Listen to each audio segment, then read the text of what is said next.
Student, welcome to my YouTube channel physics with Sajal. আজকে আমরা class 10 এর রায়মার্টিন প্রশ্নবিচিত্রার ভৌত বিজ্ঞানের পেজ নাম্বার 182 এর 1 নম্বরের কোশ্চেনগুলো সলভ করব। আমাদের প্রথম কোশ্চেনটা বলছে যে গ্যাসের বাষ্প ঘনত্ব অক্সিজেনের সাপেক্ষে 2 তার গ্রাম আণবিক গুরুত্ব হলো। কোশ্চেনে বলেছে যে গ্যাসটার বাষ্প ঘনত্ব অক্সিজেনের সাপেক্ষে 2, তার মানে গ্যাসটার আণবিক ভর বাই অক্সিজেনের আণবিক ভর ইকুয়াল টু 2।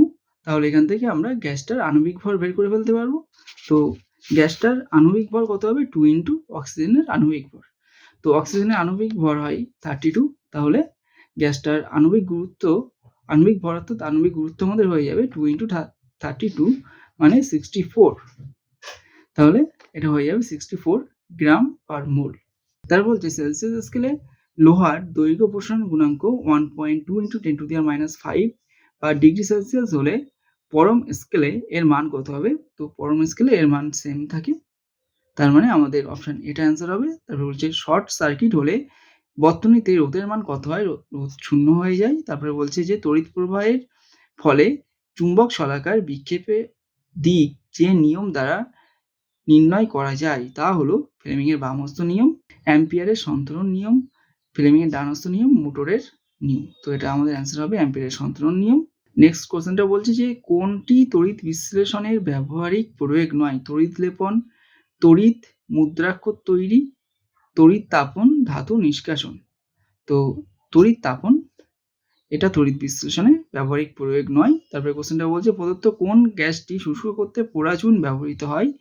তো অ্যামোনিয়াকে শুষ্ক করতে পোড়া চুন ব্যবহৃত হয়। তারপরে বলছে ফেরাস সালফেট দ্রবণকে রাখা যাবে না কোন পাত্রে? অ্যালুমিনিয়াম পাত্রে, রূপোর পাত্রে, তামার পাত্রে, জিঙ্কের পাত্রে। তো তড়িৎ রাসায়নিক শ্রেণীতে যারা এই ফেরাস সালফেট বলেছে, তার মানে এর মধ্যে আয়রন আছে, অর্থাৎ লোহার উপরে যেসব ধাতুগুলো থাকবে, অর্থাৎ এক্ষেত্রে লোহার উপরে থাকে আমাদের অ্যালুমিনিয়াম আর জিঙ্ক। তো সেগুলো কি করবে? সেগুলো এই ফেরাস সালফেটকে প্রতিস্থাপিত করবে। তো সেক্ষেত্রে ওই ধাতু দ্বারা নির্মিত পাত্রগুলোর ক্ষয়প্রাপ্ত হবে। তো এখানে আমাদের অপশন এ আর ডি দুটোই অ্যান্সার হবে। তো কোশ্চেনটা একটু গন্ডগোল আছে। তারপরে 2 দাগ বলছে যে 12 গ্রাম গ্রাফাইটে কার্বন পরমাণুর সংখ্যা কত? তো 12 গ্রাম গ্রাফাইট মানে আমাদের হলো 1 মোল গ্রাফাইট। তাহলে 1 মোল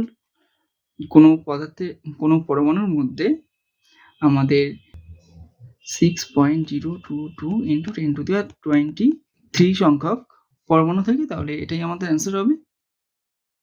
তারপর বলছে এর অথবা একটি দ্বি পরমাণু গ্যাসের বাষ্প ঘনত্ব 14 হলে তার পারমাণবিক গুরুত্ব কত?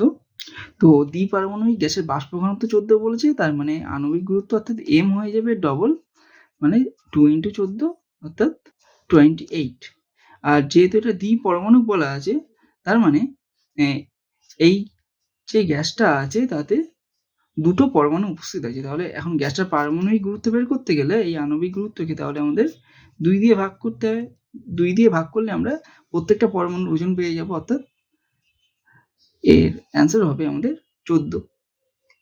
তারপরে বলছে যদি এ কোনো কঠিন পদার্থের দৈর্ঘ্য প্রসারণ গুণাঙ্ক এবং বি আয়তন প্রসারণ গুণাঙ্ক হয়, তাহলে 3a - b = কত হবে? তো দৈর্ঘ্য প্রসারণ গুণাঙ্ক আর আয়তন প্রসারণ গুণাঙ্কের মধ্যে সম্পর্ক এরকম হয়, b = 3 × a। তাহলে এখান থেকে আমরা বলতে পারি 3a - b = 0 হয়ে যাবে, তার মানে এর অ্যান্সার 0 অর্থাৎ 0 হবে। তারপরে বলছে অথবা প্রদত্ত বিবৃতিটি সত্য না মিথ্যা লেখো, অভিকর্ষের বিপরীতেও তাপের পরিবহন ঘটতে পারে। তো অবশ্যই ঘটতে পারে, এটা সত্য হবে। পাত্রের প্রসারণ বেশি হলে তরলের প্রকৃত প্রসারণ বাড়বে না কমবে? তো এটা একই থাকবে পাত্রের প্রসারণ, কারণ পাত্রের প্রসারণের উপর তরলের প্রকৃত প্রসারণ কখনোই নির্ভর করে না। তারপরে বলছে কোন রাশির একক মো পার মিটার? তো এটা হয় পরিবাহিতাঙ্কের একক। এর অথবা বলছি এসি ও ডিসি জেনারেটরের মধ্যে কোনটিতে কমিউটেটর থাকে? তো এর অ্যান্সার হবে আমাদের ডিসি জেনারেটর। তারপর বলছে শূন্যস্থান পূরণ করে জলবিদ্যুৎ উৎপাদনে শক্তির যে রূপান্তর ঘটে তা হলো, এখানে আমাদের গতি শক্তি থেকে তড়িৎ শক্তিতে রূপান্তরিত হয়।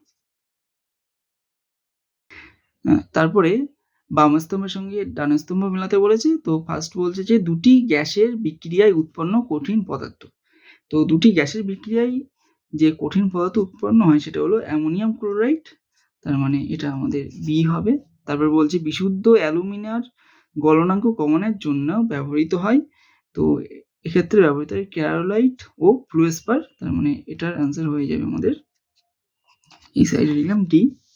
তারপর বলছি একটি ছদ্ম তড়িৎ বিশ্লেষণ হলো, তো এটা হবে সি, তরলীভূত হাইড্রোজেন ক্লোরাইড, দার্শনিকের উল, জিঙ্ক অক্সাইডকে বলা হয়, তার মানে এ হবে অ্যান্সার। তো আজকের ভিডিও এই পর্যন্ত, দেখা হচ্ছে নেক্সট ভিডিওতে।